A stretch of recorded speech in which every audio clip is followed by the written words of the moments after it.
मेरा नाम नीलम है। शादी के तीसरे दिन ही सपनों का चिराग बुझ गया था। दुल्हन की मेहंदी अभी हाथों से उतरी भी नहीं थी कि उसके पति का एक्सीडेंट हो गया। उसके दिमाग पर बहुत गहरी चोट आई थी और वो कोमा में चला गया था। दुल्हन जो सपनों की महल बना रही थी, अचानक अंधेरी दुनिया में डूब गई। मैं अभी तक उस रात को नहीं भुला सकी हूँ, जब दरवाजे पर दस्तक हुई थी और सामने खड़े मोहल्ले के आदमी की आवाज़ आई कि जल्दी से अस्पताल चलो, तुम्हारे पति की गाड़ी को टक्कर लगी है। अस्पताल पहुंचते ही डॉक्टर ने जो कुछ बताया वो मेरे कानों में शीशा बनकर उतर गया था। डॉक्टर ने कहा कि चोट बहुत गहरी है, हम कोशिश कर रहे हैं, लेकिन वो गहरे कोमा में है। ये सुनकर तो मेरा सर चकरा गया था और मैं वहीं जमीन पर ढेर हो गई थी। ससुराल वालों की नज़रें मेरी तरफ से बदलने लगी थी। मेरी सास ने नंद से चुपके से कहा कि ये मनहूस कदमों वाली है, इसके कदम हमारे घर के लिए शुभ नहीं है। इसकी वजह से ही ये सब कुछ हुआ है। 3 दिन भी नहीं गुजरे इसके इस घर में और हमें ये दिन देखना पड़ गया। मैंने रोते हुए कहा कि माँ जी, मेरा पति ठीक तो हो जाएगा ना? आप सिर्फ मुझे इजाज़त दे दीजिए कि मैं अस्पताल में उसकी देखभाल करने के लिए जा सकूं। मुझे उनके कमरे में जाने दीजिए। मेरी सास ने बेरुखी से जवाब दिया, उसके कमरे में जाकर क्या करोगी तुम? जो किस्मत में लिखा है वही होगा। अब ये नाटक करना छोड़ दो। मेरी नंद ने गुस्से से मेरी तरफ देखा और कहने लगी कि नाटक मत करो, यहाँ पहले ही सब बहुत परेशान हैं। मैं खामोशी से एक कोने में बैठ गई थी। मेरे हाथ में अभी भी वो कंगन मौजूद थे जो मेरे पति ने मेरे लिए खरीदे थे। अगले कुछ हफ्ते एक बहुत डरावने सपने की तरह थे। मेरी सास और नंद मेरे पति से 2 बार मिलने जाती थीं, लेकिन उनकी ज़्यादातर बातचीत डॉक्टर से बिलों और खर्चों के बारे में ही होती थी। मेरी मौजूदगी को पूरी तरह से नज़रअंदाज किया जाता था। एक शाम मैंने अपनी सास से कहा कि मुझे अंदर जाकर अपने पति के पास बैठने दीजिए, तो उन्होंने सख्ती से मुझे मना कर दिया और कहने लगी कि तुम्हारे लिए यहाँ जगह नहीं है, तुम घर जाओ और उसके लिए प्रार्थना करो। वो जानती थीं कि मैं घर में अकेली हो जाऊंगी। वहीं मेरी तन्हाई बढ़ती गई। घर की हवा में एक अजीब सा तनाव था। किचन में बर्तनों की आवाज़ भी बुरी लगती थी। एक दिन मेरी जेठानी ने खाना लाते हुए मेरे सामने प्लेट पटक दी और गुस्से से कहने लगी कि इनके पीछे बहुत पैसा लग रहा है। मुझे लगता है ये सारा पैसा बर्बाद हो जाएगा। तुम जैसी औरत के लिए इतना इंतज़ार कौन करे? मैंने एक निवाला भी नहीं खाया था। ये एक इंसान की परीक्षा थी जिसमें खुशियों की कोई उम्मीद नज़र नहीं आती थी। वो रिवायतें जो मोहब्बत की चाहत में गुजरनी थी, अब आंसुओं और प्रार्थनाओं में बीतने लगी थी। मैं खामोशी से उनके कमरे में जाती थी जहां मेरा बिस्तर सजा हुआ था। मेरे पति की खुशबू अभी भी वहीं पर बाकी थी। मैं उनके तकिए को सीने से लगा लेती थी और अपने दिल का हाल बताती थी। कहती थी कि आपको याद है, आपने कहा था कि हम इन 3 दिन में कितनी सारी बातें करेंगे। मेरे गालों पर आंसू बहने लगे थे। भगवान के लिए एक बार आप आंखें खोल दीजिए, मुझे देखिए। एक दिन मैंने घर में एक लिफाफा देखा जिस पर एक प्रॉपर्टी की लिस्ट के कागजात थे। मैंने डरते हुए अपनी सास से पूछा कि माँ जी, ये क्या है? क्या हमें पैसे की ज़रूरत है? मेरी सास ने गुस्से से कहा कि हाँ, तुम्हारी वजह से हमारा घर हमें बेचना पड़ रहा है ताकि तुम्हारे पति का इलाज हो सके। लेकिन तुम जैसी औरत के लिए कौन इतनी कुर्बानी देता है? उनकी बात सुनकर मेरे शरीर में एक सनसनी सी दौड़ गई थी। मुझे अपने ऊपर बेहद बोझ महसूस हुआ था। वो अपना गुस्सा मुझ पर निकालकर बेफिक्र हो जाती थी, जबकि मैं दिल ही दिल में अपने आप को मुजरिम समझने लगी थी। हर रोज़ मेरे दिल में एक ही रिक्वेस्ट रहती थी कि हे भगवान, मेरे पति को मुझे वापस दे दे, मगर जवाब में खामोशी और कमरे की वीरानी थी। ये पहला कदम था इस आजमाइश का जो कई साल तक चलनी थी। वक्त गुजरता गया, मगर मेरे पति का हाल नहीं बदला था। महीने हफ्ते में और हफ्ते महीनों में बदल गए थे। अस्पताल की जिंदगी से अब मैं बहुत अच्छी तरह से वाकिफ हो चुकी थी। मशीनों की बीप बीप, डॉक्टरों की हल्की चर्चा मेरे रोजमर्रा का हिस्सा बन गई थी। उसी दौरान एक और तकलीफ का दरवाजा खुल गया था। घर में सबके व्यवहार सख्त हो चुके थे, लेकिन मेरा जेठ, मेरे पति का बड़ा भाई, उसका व्यवहार बहुत अलग था। वो हद से ज्यादा मीठा और हमदर्द बनने की कोशिश करता था। मेरा जेठ बार बार मेरे कमरे में आने लगा था, कभी पानी के बहाने से, कभी मेरे पति के पुराने बिल देखने के बहाने से। एक दिन वो एक कीमती सोने का हार लेकर आए जो उन्होंने एक ब्रांडेड डब्बे में रखा हुआ था। उन्होंने मुस्कुराकर कहा कि तुम अकेली क्यों रहती हो। मैं तुम्हारे साथ हूँ, मैं तुम्हारे बड़े भाई जैसा हूँ। इस हार को पहनकर देखो, तुम्हारा रंग खिल जाएगा और तुम इतनी उदास मत रहा करो। उनकी आंखों में एक अजीब सी चमक थी जिसने मेरे दिल को दहला दिया था। मैंने सख्ती से डब्बा वापस कर दिया था और कहा था कि मुझे किसी भी चीज़ की ज़रूरत नहीं है और ना ही किसी के गिफ्ट की। जब तक मेरे पति वापस नहीं आ जाते, मेरे लिए कोई खुशी नहीं है। आप मेहरबानी करके यहाँ से चले जाएंगे और मुझे अकेला छोड़ दीजिए। वो हर बार मेरी बात को हंसी में टाल देता था। वो अपनी पत्नी पर हाथ उठाया करता था, उस पर अत्याचार करता था और मेरी तारीफें करता था।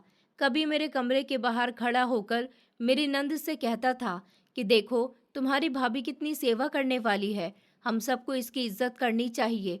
वो जानबूझकर अपनी पत्नी, मतलब कि मेरी जेठानी को जलाने की कोशिश करता था और ये सब मेरी तकलीफ में और भी ज़्यादा बढ़ावा कर रहा था। कभी वो छुपकर मेरे कमरे के बाहर फूलों की एक टोकरी और महंगी मिठाई रख जाता था और मैं खामोशी से शर्मिंदगी में डूब जाती थी।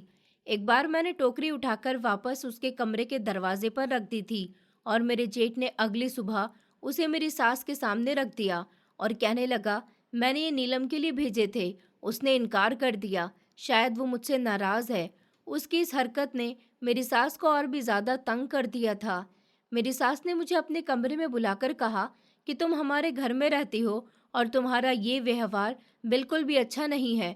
वो तुम्हारा जेठ है, तुम्हारे पति का बड़ा भाई है, उससे इस तरह से बात मत किया करो, उससे दूर रहा करो। आइंदा मैं तुम्हें उसके आसपास भी न देखूं। अपनी सास की बात सुनकर मैं दंग रह गई थी।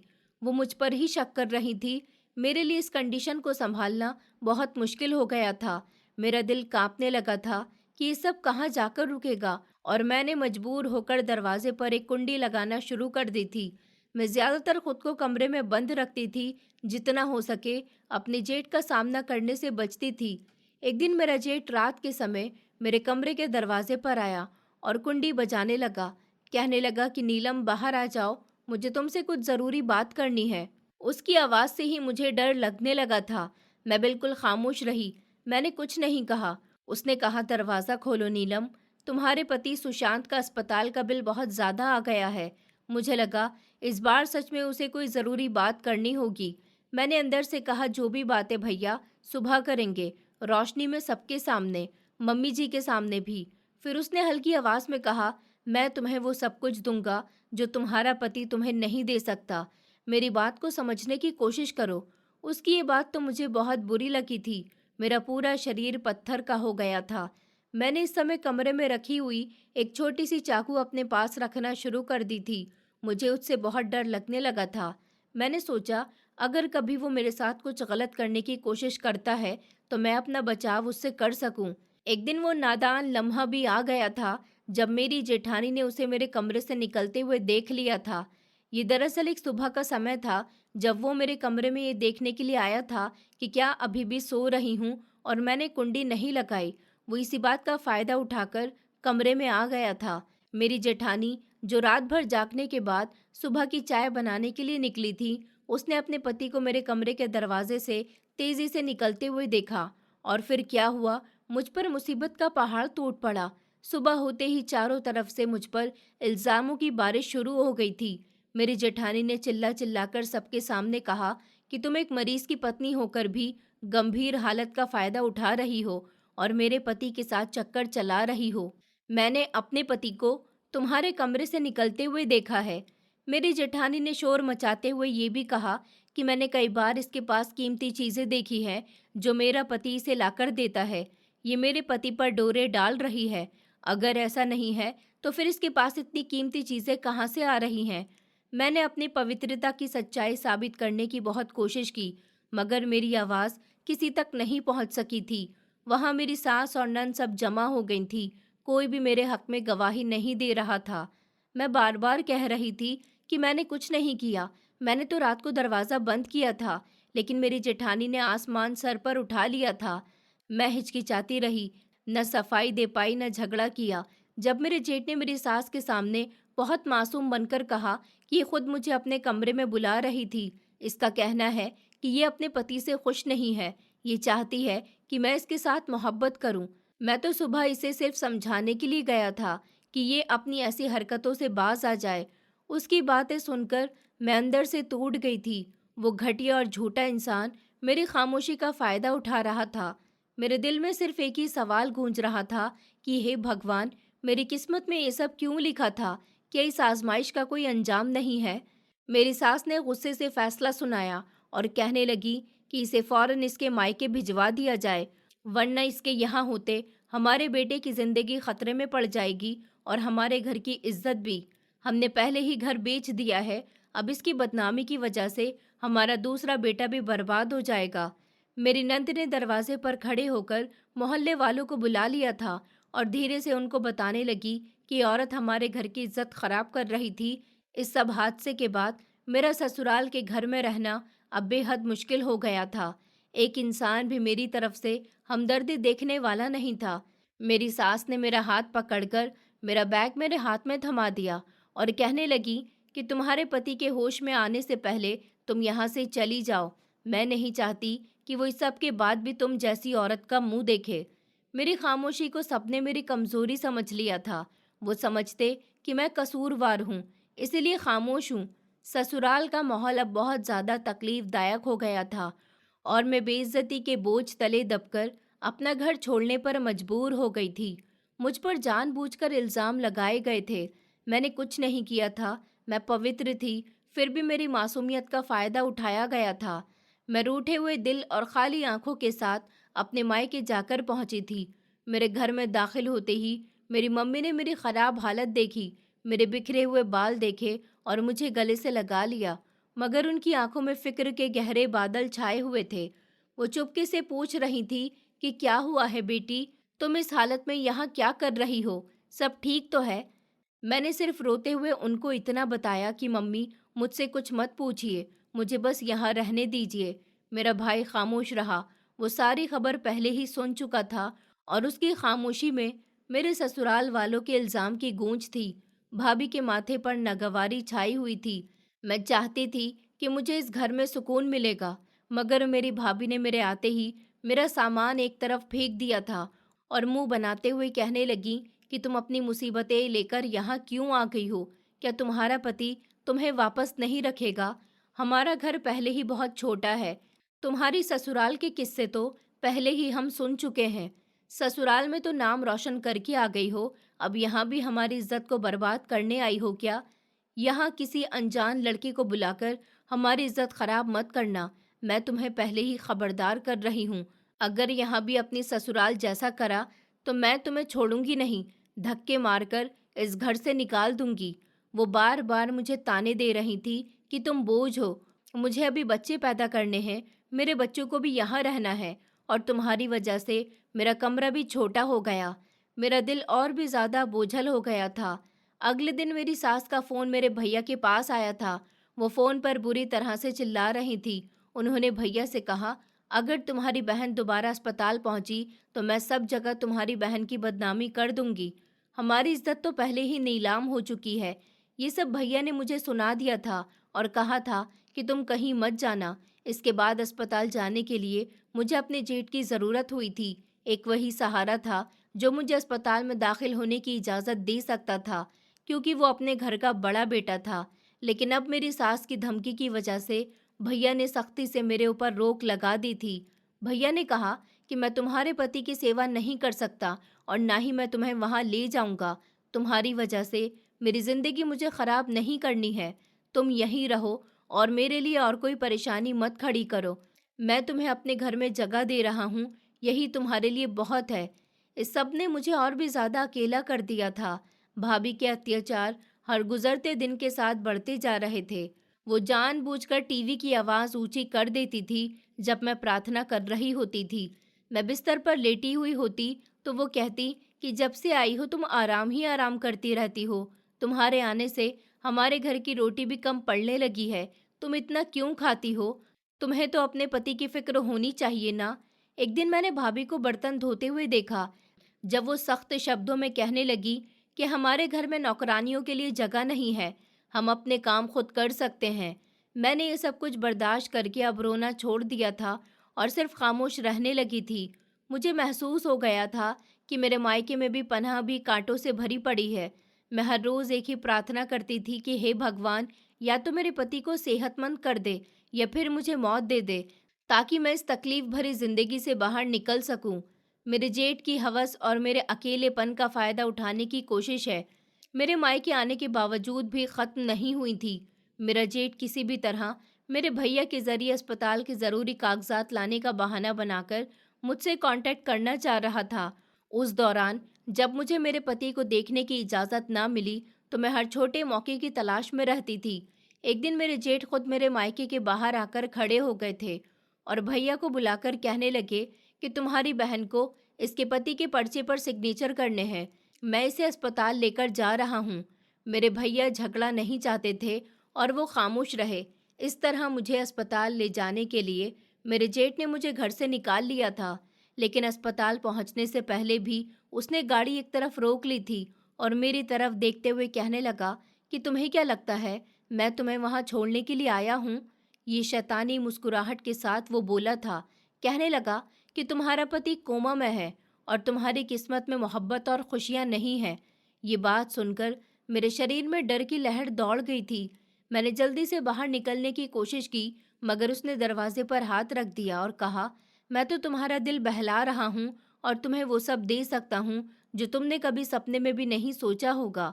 वो मुझे अस्पताल ले जाने के बहाने कभी पार्क तो कभी रेस्टोरेंट के कोने में और शहर के बाहर एक प्राइवेट होटल के गेट तक ले जाने लगा था। एक दिन उसने एक बड़े होटल के करीब गाड़ी रोकी और कहा, ये तुम्हारे लिए एक नई ड्रेस है, इसे पहनकर अंदर आ जाओ, मैं तुम्हारा इंतजार करूंगा। मेरे शरीर में डर की एक दीवार खड़ी हो गई थी। मैंने उससे कहा कि लोग देखेंगे तो क्या कहेंगे कि मेरा पति बिस्तर पर पड़ा हुआ है और मैं तुम्हारे साथ यहाँ होटलों में घूम रही हूँ। मुझे अस्पताल जाना है। मैंने आंखों में आंसू लेते हुए उससे रिक्वेस्ट की थी, मगर वो घटिया इंसान हंसी के साथ कहने लगा कि मैं तो तुम्हारा दिल बहला रहा हूँ, कोई कुछ नहीं कहेगा, कोई हमें नहीं देखेगा और किसी ने देखा भी तो मैं सब कुछ संभाल लूंगा। वैसे भी तुम अपने मायके में रह रही हो और वहाँ भी तुम पर इल्ज़ाम लग चुके हैं। मेरी बात मानो, मैं तुम्हें खुश रखूंगा।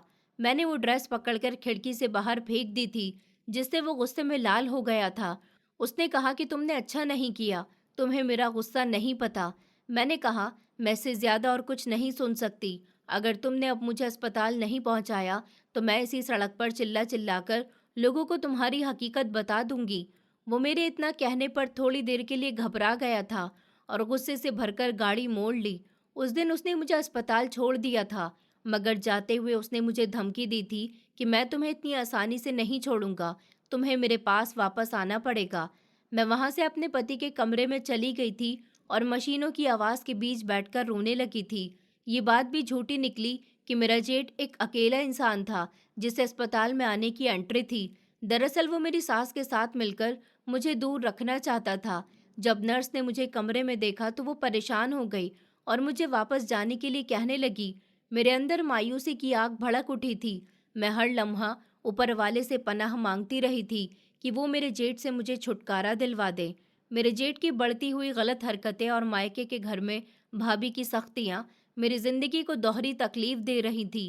मेरी मम्मी ने मेरे लिए रात को कमरे का इंतजाम कर दिया था जहां मुझे सोने को कहा गया था, लेकिन वो रात मेरी जिंदगी का सबसे खौफनाक लम्हा लेकर आई थी। रात के लगभग 10 बज रहे होंगे जब घर के दरवाजे पर मुझे हल्की सी दस्तक सुनाई दी, जिसे मैंने नज़रअंदाज कर दिया था। लेकिन फिर मुझे दरवाजे का ताला टूटने की आवाज़ सुनाई दी। मेरा जेठ चुपके से मेरे कमरे में आ गया था। उसके हाथ में ग्लव्स था और उसके चेहरे पर एक दरिंदगी भरी मुस्कुराहट थी। मैं फौरन उठकर बैठ गई थी।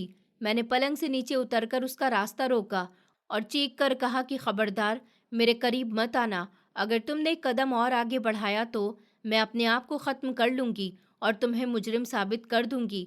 लेकिन वो तो हवस में इतना अंधा हो चुका था कि वो इंसान काबू में नहीं था। मेरी चीखें रात की खामोशी को चीर गई थी। वो मेरे करीब आया और मेरी इज्जत पर हाथ डालने की कोशिश की। मैंने अपनी पूरी ताकत इकट्ठा की और उसे धक्का दिया, जिससे वो पलंग से टकराकर गिर गया था। उसके गिरने की आवाज़ सुनकर भैया और भाभी भी दौड़ते हुए मेरे कमरे में आए थे। वो सो रहे थे। मेरे जेठ ने मौके का फ़ायदा उठाया और अपने कपड़ों को थोड़ा सा बिखेर कर ज़मीन पर बैठ गया और मासूम बनकर रोने लगा। वो चिल्लाकर बोला कि तुम्हारी बहन ने मुझे यहाँ बुलाया था। इसने मुझसे कहा था कि अगर मैं नहीं आया तो ये जहर खा लेगी। मैं तो सिर्फ इसे समझाने के लिए आया था। इसने तो मुझ पर ही हमला कर दिया। मुझे हैरानी हुई कि इल्ज़ाम मुझ पर ही लगाया गया था। भैया, जो पहले ही ससुराल की बातें सुनकर मेरी तरफ से शक में थे, अब मेरे बिना बात सुने मुझे एक जोरदार थप्पड़ दे बैठे और कहने लगे कि तुमने यहाँ भी वही सब कुछ शुरू कर दिया। तुम चाहती हो कि मैं बेइज्जत होकर मर जाऊं। भाभी ने फौरन मेरे जेठ को उठाया और उसकी तरफदारी करते हुए कहने लगी कि ये औरत तो हमारी इज्जत खराब कर देगी, इसे यहाँ से निकाल दो वरना हम लोग यहाँ नहीं रहेंगे। सबने मुझे बुरा भला कहा। मेरे दिल में कोई शब्द बाकी नहीं थे कि मैं अपनी सफाई पेश करूं। भैया ने मेरा बाजू पकड़ा और घसीटते हुए घर से बाहर निकाल दिया। दरवाज़ा मेरे मुंह पर ही जोर से बंद कर दिया गया था। मैं ज़मीन पर गिर गई थी। सर्दी की रात थी और मेरे बदन पर सिर्फ एक चादर थी। मेरी आत्मा चूर चूर हो गई थी। मुझे विश्वास ही नहीं आ रहा था कि मैंने अपने माता पिता के घर में भी इज्जत खो दी है। मैं वहाँ कुछ देर बैठी रही, इस उम्मीद पर कि कोई दरवाज़ा खोल दे, मगर अंदर तो पूरी तरह से खामोशी छाई हुई थी।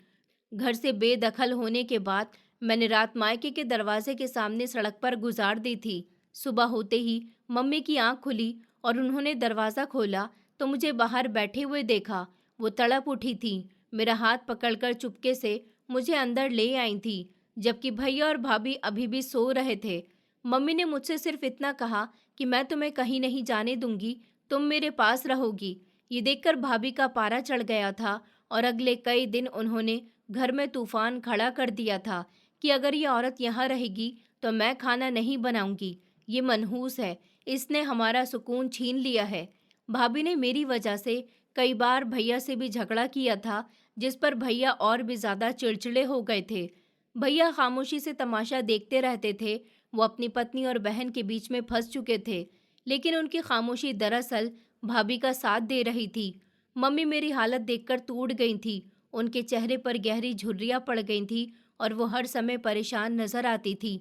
वो चुपके से मेरे पास बैठती थी और कहती थी कि ऊपर वाला सब ठीक कर देगा बेटी, तुम फिक्र मत करो।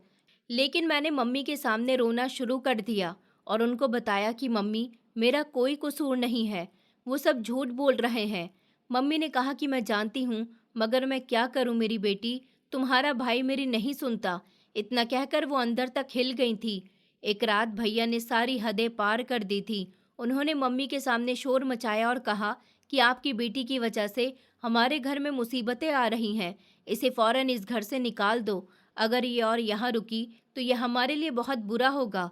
भाभी ने यहाँ तक कह दिया था कि अगर ये इस घर से नहीं गई तो मैं खुद ही इस घर को छोड़कर चली जाऊंगी। मम्मी ये सदमा बर्दाश्त न कर सकी। उनका दिल जोर जोर से धड़कने लगा और वो वहीं ड्राइंग रूम के सोफे पर गिर गईं। भैया और भाभी घबराकर उन्हें अस्पताल ले गए थे, मगर आधे रास्ते में ही वो दिल का दौरा पड़ने से इस दुनिया से चल बसी थी। डॉक्टर ने कह दिया था कि सदमे की वजह से इनको हार्ट अटैक हुआ है। मेरी तो जैसे दुनिया ही उजड़ गई थी। मेरा इकलौता सहारा मेरी माँ भी मुझे छोड़कर चली गई थी। मैंने उनके अंतिम संस्कार में अपने आप को और भी खाली महसूस किया था। मेरे भैया, जो बहुत शर्मिंदा थे या गम में डूबे हुए थे, उन्होंने भी मेरा साथ ज्यादा नहीं दिया था और भाभी की तरफ से खामोश रहे थे। मुझे महसूस हुआ जैसे मेरी माँ मेरी सारी परेशानियाँ अपने साथ ले गई हैं। मम्मी के गुजरने के बाद भाभी के व्यवहार में और भी कड़वाहट पैदा हो गई थी। अब तो वो खुलकर मुझ पर अपने गुस्से का इजहार करती थी, क्योंकि अब मम्मी नहीं थी जो मेरी तरफदारी करती। इसलिए मैं घर में पूरी तरह से अकेली और लाचार हो गई थी। भाभी ने कमरे की सफाई का बहाना करके मेरा सामान बाहर निकाल दिया था और मुझसे कहा था कि तुम सामान बाहर रख दो, अब तुम यहाँ से चली जाओ। एक दिन उन्होंने अपने कमरे की तलाशी का नाटक रचाया और सबके सामने चिल्लाकर कहा कि मेरे सोने का लॉकेट गायब हो गया। उन्होंने सीधा मुझ पर शक किया था और कहा कि ये औरत चोर है, इसी ने लिया होगा, इसके पास पैसे नहीं हैं, ये ज़रूर हमारे घर का सामान चुराती होगी। और ये लॉकेट भी वही था जो मेरे पिता ने मम्मी को दिया था। वो लॉकेट भाभी को बहुत प्यारा था। भैया के सामने ही वो मुझे जलील कर रही थी और कहने लगी कि तुम यहाँ चोर बनकर क्यों आई हो, मेरे घर से निकलो। मैंने तुम्हें कितनी बार कहा था कि मुझे परेशान मत करो। मैंने हाथ जोड़कर कहा कि भाभी, मैंने कुछ नहीं किया, मुझे माफ़ कर दो। मैं कसम खाती हूँ कि ये सब झूठ है।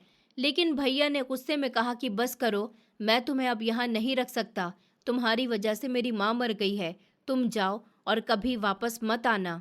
भैया की ये बात मेरे दिल में कांटा बनकर चुभ गई थी। मेरा अपना भाई, जो मेरा आखिरी सहारा था, वो भी मुझसे मुंह मोड़ चुका था। भाभी ने फौरन मेरा बैग पकड़ा जो खाली था और मुझे धक्का देकर दरवाजे से बाहर निकाल दिया। कहने लगी कि अब हमारी जिंदगी में सुकून आ जाएगा। मैं दरवाजे पर बैठी रोती रही थी। बाहर बारिश शुरू हो चुकी थी और मेरा शरीर भीग रहा था। मैंने सोचा था, क्या मेरी किस्मत में बस यही तकलीफ और आजमाइश लिखी हुई है। मैंने कई बार दरवाज़ा खटखटाया था, मगर किसी को मुझ पर तरस नहीं आया था। न भैया की आवाज़ आई, न भाभी की। मेरा शरीर सड़क पर लावारिस सा लग रहा था। मैंने बैग उठाया और खाली आंखों से सड़क पर चल पड़ी थी। मुझे ये भी याद नहीं था कि मैं कहाँ जा रही हूँ, बस चल रही थी। मैंने सोचा कि अब मेरे पास सिर्फ एक ही इंसान रह गया है जो शायद मुझे सुकून दे सकेगा। मायूस होकर और बिखरी हुई हालत, बेआसरा और तेज़ बारिश में भीगती हुई मैं शहर की सड़कों पर चलती रही। मेरे दिमाग में कोई मंजिल नहीं थी, कोई इरादा नहीं था, बस चलने की एक बेमतलब हरकत थी। कई घंटों का तन्हा और बेमकसद रास्ता तय करने के बाद मुझे अपने पति का अस्पताल याद आया। मेरे दिल में ख्याल आया कि अब मेरे पास सिर्फ एक ही पनाह बाकी है, मैं उसी के पास चली जाऊंगी। दिल चाह रहा था कि कम से कम मेरे पति के पास बैठकर जी भरकर आंसू बहा लूं। उसी के पास रहकर शायद मेरी जान निकल जाए और ये सारे दुख खत्म हो जाएं। जब मैं अस्पताल पहुंची तो मेरी हालत ऐसी थी जैसे कोई भूत हो। मेरे कपड़े गंदे थे, चेहरे पर धूल मिट्टी और आंसू के निशान थे। मैंने काउंटर पर जाकर अपने पति का नाम लिया। नर्स ने मेरी हालत देखकर अफसोस से मुझे देखा। फिर वहां पहुंचते ही खबर मिली कि वो तो कुछ देर पहले ही मर गया है। नर्स ने हल्की आवाज में मुझे बताया कि तुम्हारे पति की मौत हो गई 1 घंटे पहले। इलाज के दौरान उसकी सांसें बंद हो गईं। आपकी सास जरूरी कार्यवाही के लिए अंदर गई हुई है। ये खबर सुनकर मेरा शरीर एक बार फिर से कांप गया था, मगर इस बार कोई चीख नहीं निकली थी, न कोई रोना आया था। मेरी सांसें रुकने लगी थी। ऐसा लगा कि जैसे जमीन मेरे कदमों के नीचे से निकल गई है। मैं एक पत्थर की मूरत बन गई थी। मेरे अंदर की दुनिया पूरी तरह से खाली हो गई थी। मेरी सास बाहर आई और मुझे देखकर तीखे शब्दों में बोली कि तुम यहाँ पर क्यों आई हो? तुम्हारी मनहूसियत ने उसे आराम से मरने भी नहीं दिया। जाओ यहाँ से, अब इससे तुम्हारा कोई संबंध नहीं है। मैंने उनकी बात नहीं सुनी। मैं धीरे धीरे अपने पति के कमरे की तरफ बढ़ गई। मुझे देखकर कमरे के अंदर के लोग फौरन बाहर आ गए थे। मैं तड़पती हुई अपने पति के सीने पर गिर गई थी और धीरे से कहने लगी कि मैं आपके बिना कैसे जीऊंगी। मैंने आपके लिए कितना इंतज़ार किया, कितनी बेइज्जती उठाई, कितनी तकलीफ़ें सही, और आप फिर भी मुझे छोड़कर चले गए। मैंने उनका हाथ पकड़ा जो ठंडा हो चुका था। ये मेरी ज़िंदगी का आखिरी लम्हा था। अब मेरे पास खोने को कुछ नहीं बचा था। मैंने उनके सीने से लगकर मर जाने की चाहत की थी, जहाँ अब कोई हरकत नहीं थी, कोई ज़िंदगी नहीं थी। मैंने अपने होशो हवास खो दिए थे। मेरा हाथ मेरे पति के ठंडे सीने पर था। मैंने आंखें खोली और कमरे की वीरानी देखी। कमरे में बस मशीनों की धीमी आवाज़ और मेरी हिचकियाँ थीं। अचानक मुझे याद आया कि मेरी मम्मी ने मुझे कहा था कि मुश्किल समय में भगवान को याद किया करो। मैंने अपने पति का सर अपनी गोद में रख लिया था और दिल से भगवान को याद करने लगी। मेरी आवाज़ कमज़ोर थी, लेकिन हर शब्द मेरे दिल की गहराइयों से निकल रहा था। मेरी हिचकियाँ बंद गई थीं। मैंने ऊपर वाले पर पूरा विश्वास कर लिया था। मेरी आंखों से आंसू बह रहे थे और दिल से सिर्फ एक ही प्रार्थना निकल रही थी कि मेरे पास इसके सिवा कोई नहीं है। प्लीज़ भगवान, इसे वापस दे दो। मैं हर हाल में उसकी सेवा करूँगी। मुझे अपने सब्र का इनाम देना। मैंने अपने पति के लिए बहुत कुछ झेला है। मैं लगातार प्रार्थना कर रही थी। मेरी सास दरवाजे पर आकर खड़ी हो गई थी और नर्स से कह रही थी कि इसे बाहर निकाल दो, ये मरे हुए इंसान को परेशान कर रही है। तभी अचानक मेरे पति के सीने में हल्की सी हरकत हुई। पहले मुझे लगा कि ये सिर्फ मेरा वहम है, लेकिन फिर उनकी उंगलियों ने मेरे हाथ पर दबाव डाला था। मैंने फौरन घबराकर उनके चेहरे को देखा। उनके चेहरे पर एक खामोश आहट थी। मैंने जोर से नर्स को आवाज़ दी, डॉक्टर, और नर्स भागते हुए कमरे में आ गए। मशीनों के मॉनिटर जिन पर फ्लैट लाइन थी, अचानक हल्की हल्की लहरें दिखाई देने लगीं। डॉक्टर ने हैरानी से एक दूसरे को देखा और कहा कि ये तो नामुमकिन है। पेशेंट वापस आ रहा है। इनके दिमाग ने दोबारा फंक्शन करना शुरू कर दिया। डॉक्टर ने मुझसे पूछा, आपने क्या किया? मैंने कहा, मैंने तो सिर्फ हाथ जोड़कर भगवान की तरफ इशारा किया। मैंने प्रार्थना की, अपने पति को बचाने की। मेरी सास और नंद जो दरवाजे पर खड़ी हुई थी, ये चमत्कार देखकर गूंगी हो गई थी। ये लम्हा मेरे लिए जिंदगी का सबसे बड़ा चमत्कार था। मेरी प्रार्थना स्वीकार हो चुकी थी। मेरे सब्र की आजमाइश खत्म हो गई थी और ऊपर वाले ने मुझे मेरा पति वापस दे दिया था। डॉक्टर ने कहा था कि ये तो एक चमत्कार है, आप ही उनके पास बैठिए, आप उनके लिए ताकत का रास्ता हैं।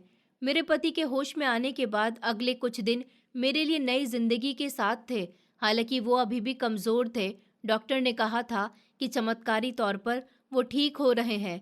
होश में आकर उन्होंने सबसे पहले मेरा हाथ थाम लिया था। जब मैंने उन्हें वो सारी कहानी सुनाई कि उनके कोमा में रहने के दौरान मेरे साथ क्या क्या हुआ, क्या कुछ उनके परिवार वालों ने मेरे साथ किया और उनके भाई की वो हरकतें जो वो मेरे साथ करता था, जेठानी का इल्ज़ाम, माँ की मौत और भाई की बेरुखी का व्यवहार, तो वो ये सब कुछ सुनकर खामोश रहे थे। उनकी आंखों में नमी आ गई थी। मेरी सास और जेठ अस्पताल आए तो मेरे पति ने उन्हें अंदर आने से मना कर दिया।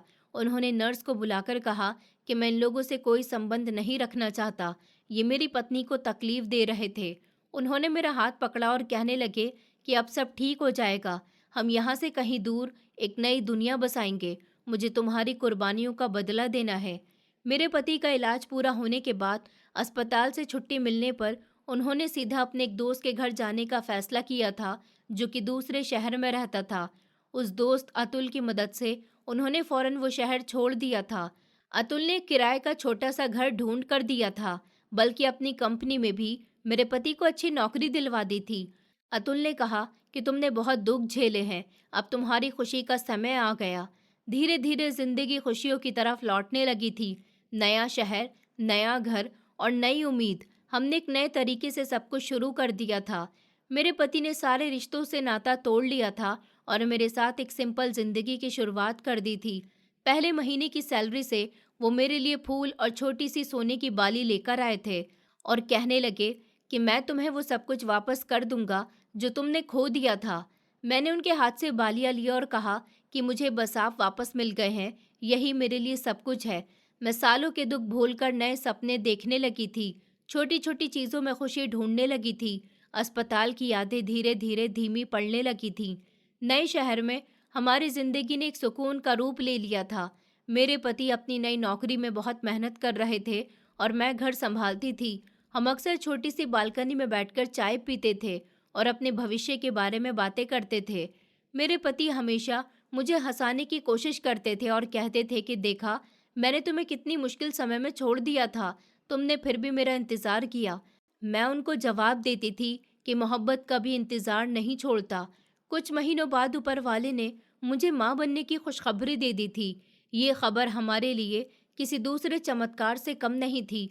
मैंने सबसे पहले एक नई दोस्त रश्मि को ये बात बताई, जो मेरे पड़ोस में रहती थी। मेरे पति जब शाम को घर आए तो मैंने उनके सामने फूलों का बुके रख दिया था और कहा था कि आपको एक बहुत बड़ी खुशखबरी देनी है। मेरे पति की आंखों में एक ऐसी रोशनी आ गई थी जो मैंने पहले कभी नहीं देखी थी। वो फौरन ही झुक गए और मुझे माथे पर प्यार देने लगे और कहने लगे, ये हमारा सबसे बड़ा इनाम है। हम दोनों हंसने लगे और हमने मिलकर आने वाले बच्चे के लिए प्रार्थना की। मेरे पति ने बच्चे की तैयारी के लिए ज़्यादा मेहनत शुरू कर दी थी और एक पार्ट टाइम जॉब भी पकड़ ली थी। मेरे दिल में सुकून उतरने लगा था कि शायद अब अंधेरे खत्म हो गए। मेरी ज़िंदगी में वो दिन वापस आ गए थे जिसका मैंने शादी की रात सपना देखा था। लेकिन ज़िंदगी की परीक्षा अभी बाकी थी। हालांकि मैं समझती थी कि सब कुछ खत्म हो गया, मेरे पति ने अपने बच्चों के बेहतर भविष्य के लिए शाम में कंप्यूटर कोर्स भी शुरू कर दिया था और हम दोनों मिलकर एक रोशन कल की तैयारी में बिजी हो गए थे। जिंदगी में एक नई रवानी थी और हम इससे लुफ्त ले रहे थे। मैं गर्भवती थी और मेरे लिए डॉक्टर के पास जाना बहुत ज़रूरी था। एक दिन मैं अपने पति के साथ डॉक्टर के पास गई, जो शहर के एक बड़े प्राइवेट अस्पताल में प्रैक्टिस करती थी। हम वहां अपना नंबर आने का इंतज़ार कर रहे थे कि कॉरिडोर में अचानक मुझे एक जानी पहचानी शक्ल नजर आई। मेरे दिल की धड़कनें तेज हो गई थी। ये मेरी जेठानी थी। वहां अचानक मेरी जेठानी मेरे सामने आ गई, मगर ये वो जेठानी नहीं थी जो हंसकर मुझे ताने देती थी और हर समय सजे हुए कपड़ों में रहती थी। इस समय उसकी हालत बहुत बुरी थी, कपड़े गंदे थे, जैसे कई दिनों से ना बदले हों। चेहरा काला पड़ चुका था और आंखों के नीचे काले घेरे थे। उसके बाल बिखरे हुए थे और हाथों में एक पुराना प्लास्टिक का थैला था। वो किसी नर्स से झगड़ा कर रही थी और बड़ी बेढंगी सी लग रही थी। मुझे देखते ही वो ठिठक गई। उसके चेहरे पर एक अजीब सा डर आ गया। उसने मुझे पहचान लिया था और तेजी से मेरे कदमों में गिर गई, जिससे उसका थैला जमीन पर बिखर गया। वो रोते हुए कहने लगी कि मुझे माफ कर दो, मेरे साथ बहुत बुरा हुआ है। तुम सही कहती थी, मैंने तुम पर झूठा इल्जाम लगाया था। उसकी हिचकियां बंद गई थी और वह जोर जोर से अपना माथा जमीन पर मारने लगी थी। मेरे पति ने मुझे संभाला और मेरी जेठानी को उठाने की कोशिश की। उसने रोते हुए कहा कि सुशांत, तुम्हारा बड़ा भाई पागल हो गया है। उसने घर के सारे पैसे जुए में उड़ा दिए हैं और फिर वहम में आकर हम सबको मारने की कोशिश करता है। अब उसे अस्पताल के एक छोटे से कमरे में जंजीरों से बांध दिया गया है। लम्हे भर को मेरी सांसें रुक गई थी। उन्होंने आगे बताया कि सास भी बहुत बीमार रहने लगी है और उन्हें पैरालाइज हो गया। वो भी बिस्तर से लग चुकी हैं। वो सब अपनी घर और दौलत से हाथ धो बैठे हैं। मुझे वो दिन याद आया जब उन्होंने मुझ पर चरित्रहीन होने का झूठा आरोप लगाया था। मेरे सामने बीते हुए समय की कड़वाहट एक फिल्म की तरह घूमने लगी थी। मेरे जेठ की घटिया हरकतें, जेठानी का इल्जाम, सास की बेइज्जती, माँ की मौत, मायके से बेघर होना, सब कुछ मुझे याद है। मेरी आंखों में आंसू आ गए थे, गम के नहीं बल्कि सुकून के। मैंने अपने दिल को मजबूत कर लिया था और अपनी जेठानी से कहा कि उठो, तुम्हें तुम्हारी गलतियों का एहसास हो गया, ऊपर वाले ने तुम्हें माफ कर दिया। मैंने अपनी आंखें बंद कर ली थीं। मेरे पति ने मेरे कंधे पर हाथ रखा, जो मेरी तरफ मोहब्बत और गर्व से देख रहे थे। उन्होंने कहा कि देखो, मैंने कहा था ना कि ऊपर वाला सब कुछ ठीक कर देगा। तुम्हें बदला लेने की जरूरत नहीं थी।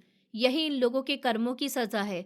मेरे पति ने मेरी जेठानी को कुछ पैसे दिए और कहा, तुम अपने पति की अच्छी देखभाल करना, ऊपर वाले की तरफ से तुम्हें सजा मिल चुकी है, अब तुम उन्हें संभालो। मेरे दिल में सुकून उतर आया था। मैंने सोचा कि शायद ऊपर वाले ने मेरे सब्र का फल दुनिया में ही दे दिया। मैंने सब्र किया था, मैं खामोश रही थी और हर जुल्म को अपने भगवान के हवाले कर दिया था। ऊपर वाले ने मुझे सबसे कीमती चीज़, मेरे पति की जिंदगी, मेरी इज्जत और आने वाले बच्चे के रूप में सुकून दिया था। मैंने अपने पति का हाथ थाम लिया था। हम दोनों मुस्कुराते हुए डॉक्टर के कमरे की तरफ बढ़ गए थे। वो गम और बेइज्जती, वो सारे दुख अब सिर्फ एक पुरानी कहानी थे। मैंने अपने पति से कहा कि अब हमारा रास्ता हमेशा रोशनी की तरफ होगा। सिर्फ एक नए सफ़र की शुरू ये तो सिर्फ एक नए सफ़र की शुरुआत थी, बल्कि मेरे विश्वास का भी मजबूत होना था कि ऊपर वाला हमेशा सब्र करने वालों का साथ देता है।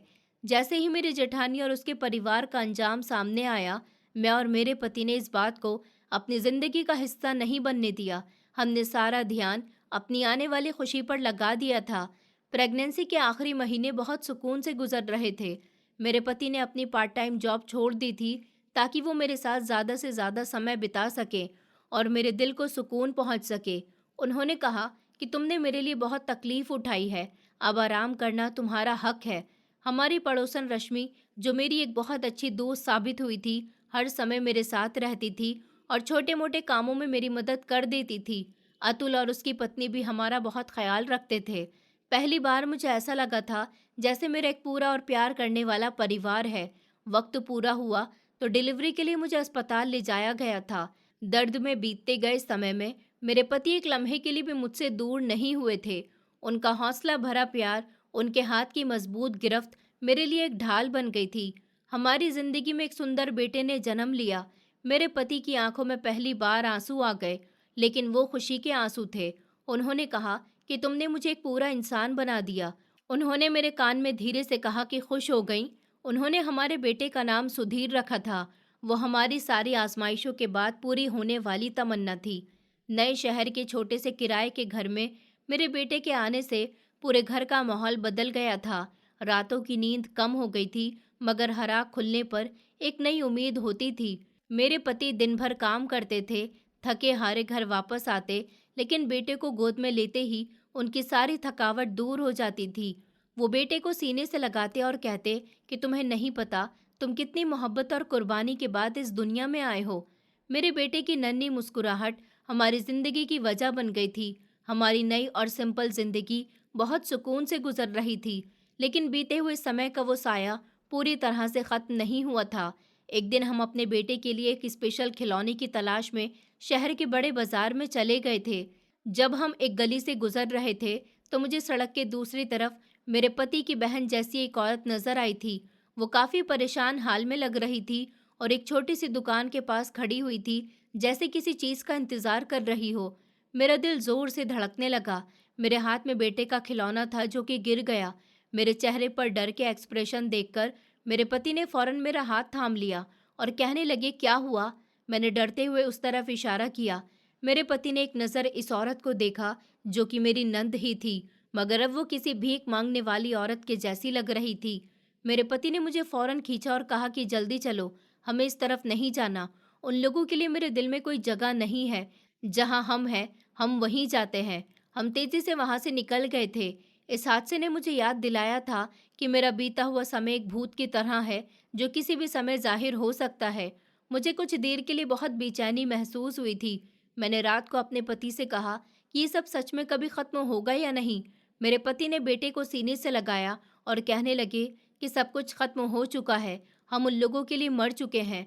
अब हमारी दुनिया हमारा बेटा है और हम इस दुनिया में उन्हें दाखिल नहीं होने देंगे। हमें मजबूत रहना है।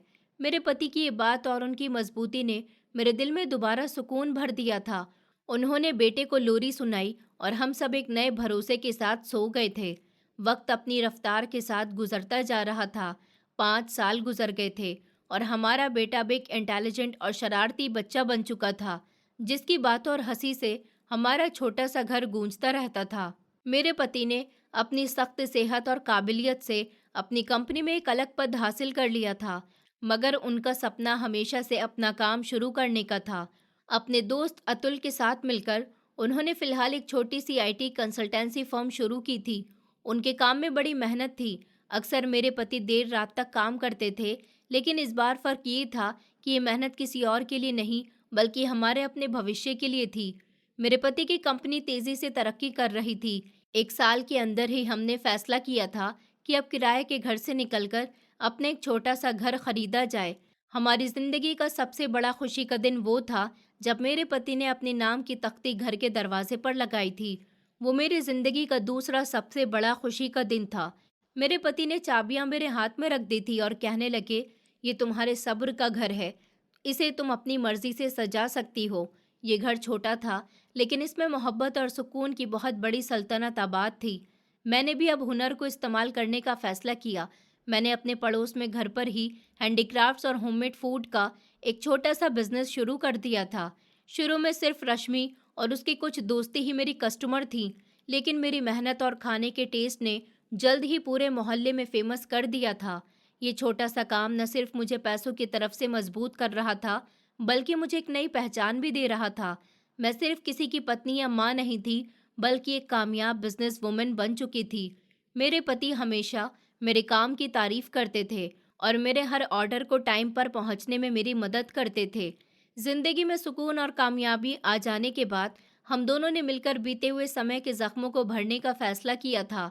हमने एक दूसरे से वादा किया था कि हम अपने दुखों को अपने अंदर नहीं दबाएंगे। हम अक्सर शाम को अपने बेटे के सो जाने के बाद बैठते थे और मेरे पति के कोमा के समय की बातें करते थे। मेरे पति मुझसे अक्सर पूछते थे कि जब तुम दरवाजे पर कुंडी लगाती थी तो क्या सोचती थी? ये जब भैया ने तुम्हें बाहर निकाला तो तुम्हें कैसा लगा? वो हर दुख को जुबान पर लाकर उसे हल्का करना चाहते थे। उनके खुलेपन ने हमारे रिश्ते को और भी मजबूत बना दिया था। मैंने महसूस किया था कि इस दिमागी आजमाइश ने हमें तोड़ने के बजाय आपस में जोड़ दिया है और अब हमारी मोहब्बत किसी भी चैलेंज का मुकाबला कर सकती है। अतुल और उसकी फैमिली हमारे नए परिवार का हिस्सा बन चुके थे और हमने उन्हें कभी इस बात का एहसास नहीं होने दिया कि हम उन पर बोझ हैं। 5 साल की बेपनाह मोहब्बत के बाद हमारा बिजनेस बहुत अच्छी तरह से कायम हो चुका था। मेरे पति की कंपनी, जो अब एक बड़ी कंपनी बन चुकी थी, शहर के बिजनेसमैन लोगों में उनका नाम शामिल होने लगा था।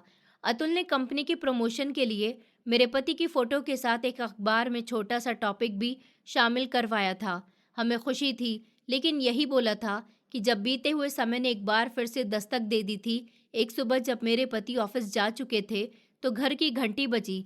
मैंने दरवाज़ा खोला तो सामने मेरा भाई खड़ा हुआ था। उनके चेहरे पर थकावट, शर्मिंदगी और सबसे बढ़कर मजबूरी की लकीरें दिखाई दे रही थीं। वो पुराने मेले कपड़ों में थे और बिखरे हुए लग रहे थे। उन्होंने मुझे देखा और आंखों में आंसू आ गए। उन्होंने कहा कि बहन, तुम यहाँ, मैं तुम्हें कब से ढूंढ रहा हूँ। वो तेजी से अंदर आने की कोशिश करने लगे, मगर मैंने दरवाजे पर हाथ रखकर उन्हें रोक लिया। मेरे दिल में एक जोर का दर्द उठा था। ये वही इंसान था जिसने मुझे बारिश की रात घर से बाहर धक्का दिया था। मैंने कहा, तुम क्यों आए हो यहाँ? मेरी आवाज़ में एक गहरी ठंडक थी। उन्होंने कहा कि मैं तुमसे माफ़ी मांगने के लिए आया हूँ। तुम्हारी भाभी ने मुझे बताया था कि तुम गलत नहीं थी और उसने तुम्हें बेइज्जत करके गलत किया। वो अब खुद बहुत परेशान है। वो ज़मीन की तरफ देखते हुए कहने लगे। उनकी आवाज़ में सच्चाई थी, मगर उनकी नीयत में कहीं न कहीं मतलब की झलक थी। उनके कहे हुए शब्द मुझे याद आ रहे थे। मैंने कहा, आपकी वजह से मेरी माँ मर गई थी और तुमने मुझे बदनाम करके सड़क पर छोड़ दिया था। मेरी आंखों में भी आंसू आ गए थे। मैंने कहा, भैया, तुम्हारे इस एक गलत फैसले ने मेरी पनाह छीन ली थी। तुमने मुझे उस आदमी के हवाले कर दिया था जो मेरी इज्जत पर हाथ डालना चाहता था। उसी समय मेरे पति वापस आ गए। शायद वो कुछ भूल गए थे। उन्होंने आगे बढ़कर मेरा बाजू पकड़ा और भैया से कहा कि तुम यहाँ क्या कर रहे हो? तुम्हें किसने इजाज़त दी हमारी ज़िंदगी में वापस आने की? भैया ने हाथ जोड़े और रिक्वेस्ट की कि बहन, मुझे माफ़ कर दो, और सुशांत, तुम भी मुझे माफ़ कर दो। प्लीज़ मुझे एक मौका दे दो। मैंने सुना है कि तुम्हारा काम बहुत अच्छा चल रहा है। मैं बेरोज़गार हूँ, मेरी मदद करो। यहाँ पर मेरी कहानी एक मोड़ पर पहुँच गई थी। मैंने अपने पति का हाथ पकड़ लिया और एक गहरी सांस ली। मैंने कहा, देखो भैया, मैं तुम्हें उस हर बात के लिए माफ़ करती हूँ जो तुमने मेरे साथ किया, क्योंकि तुम मेरी माँ के बेटे हो। लेकिन तुमने मेरी ज़िंदगी नहीं, मेरी माँ भी छीन ली थी, और इस दर्द को मैं कभी नहीं भूल सकती। मैंने साफ कह दिया था कि मेरा और मेरे पति का तुम्हारी ज़िंदगी में कोई रोल अब बाकी नहीं रहा। हमने इतने मुश्किल से ये ज़िंदगी बनाई है। यहाँ कोई नफ़रत, कोई ज़हर नहीं है, और मैं अब तुम्हें इस सुकून को बर्बाद नहीं करने दूंगी। मेरे पति ने जेब से कुछ पैसे निकाले और भैया की तरफ बढ़ा दिए। कहने लगे कि ये रख लो, ये एक बार की मदद है, और ये सिर्फ इसलिए है कि तुम मेरी पत्नी के भाई हो। और अब जाओ और कभी वापस मत आना। हम तुम्हारे लिए हमेशा प्रार्थना करेंगे कि तुम्हें कोई दूसरा अच्छा रास्ता मिल जाए। भैया की आंखों में शर्मिंदगी थी, मगर वो कोई सफाई नहीं दे सके थे। वो पैसे लेकर बिना कुछ कहे चले गए थे। मैंने दरवाज़ा बंद कर लिया था और मैं अपने पति के गले लगकर रो पड़ी थी। ये फैसला बहुत मुश्किल था, मगर ज़रूरी था, कि मेरे सब्र का आखिरी इनाम था, जहां मैंने बदला लेने के बजाय सुकून को चुना था। उस दिन के बाद हमने कभी पीछे पलटकर नहीं देखा था। हमारा बेटा और हमारी मोहब्बत ही हमारा सबसे बड़ा सहारा थी। हमने अपने बेटे को ऊपर वाले के हवाले सौंप दिया था और अपने रास्ते पर रोशनी के साथ आगे बढ़ गए थे। दोस्तों, उम्मीद करती हूँ आपको हमारी कहानी पसंद आई होगी। कहानी पसंद आई है तो वीडियो को लाइक करें, चैनल पर नए हैं तो चैनल को सब्सक्राइब करें, और हाँ, नोटिफिकेशन बेल को ज़रूर दबाएं ताकि अगली अपडेट सबसे पहले आपको मिले।